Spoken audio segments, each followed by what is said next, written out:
पहले कभी मायावती जी से उनकी पहचान रही थी, जैसा उन्होंने व्यक्तिगत बातचीत में बताया, उनकी पहचान रही थी। और उस लिहाज से जब उन्होंने देखा तो उन्होंने पूछा, उनके जो ऑफिस के इंचार्ज हैं उनके पास गए, मेवालाल जी के पास। उन्होंने कहा कि भाई हमारी जान पहचान है, अगर आप कहें तो हम मिल लें। और वो मुलाकात नहीं हो पाई। और मैं राजनीतिक रूप से जो अशोक जी ने कहा, जो दूसरे साथी ने कहा, मैं सहमत हूँ। राजनीति में इस तरीके से किसी बड़े नेता के घर जाकर मिलने की परंपरा नहीं है, और ये होनी भी नहीं चाहिए। राहुल गांधी जी का संदेश, मैं फिर कह रहा हूँ, कांग्रेस पार्टी का कोई आधिकारिक या उनके पास ऐसा कोई तो संदेश गठबंधन नहीं तो था नहीं कि वो होने वाला ना फिर ये मायावती से कोई गठबंधन तो नहीं होने वाला ना। कांग्रेस पार्टी इंडिया गठबंधन के साथ है। समाजवादी पार्टी, कांग्रेस पार्टी पूरी ताकत में चुनाव लड़ेंगे। और गठबंधन में कौन शामिल होगा ये ना कांग्रेस नहीं, पार्टी आपकी एक तय ऐसी करेगी, कोशिश ना सपा तय 2024 में भी करेगी, ये दिखी थी। इंडिया आप चाहते अलायंस थे कि मिलकर तय मायावती करेगी। आ जाए, दलित वोट बैंक और हमारा मजबूत हो।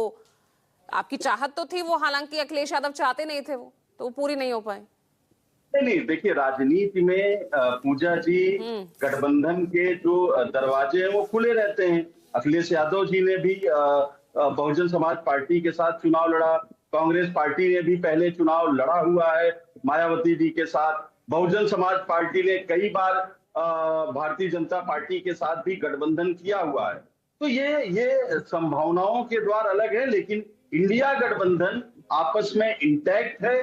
जो भी निर्णय होगा, किसके साथ लड़ा जाएगा, कौन आएगा, ये सारा निर्णय जो है इंडिया गठबंधन एक साथ बैठ जरूरत भी है ना, लेगा। ये समय की भी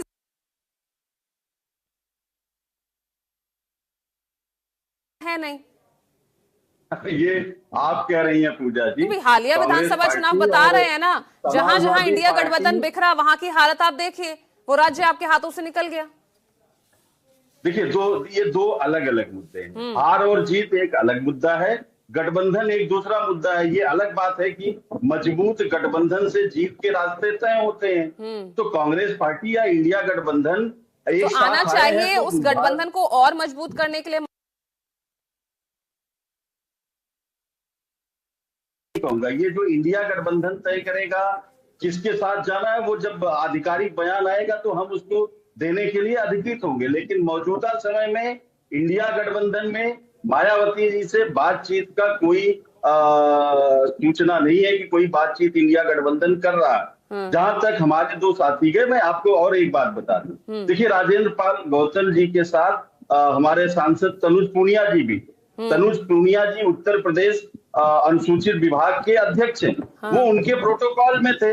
और क्योंकि राजेंद्र पाल गौतम जी ने कहा कि मिल लेते हैं, तो उनके प्रोटोकॉल में वो उसको डिनाई नहीं कर पाए।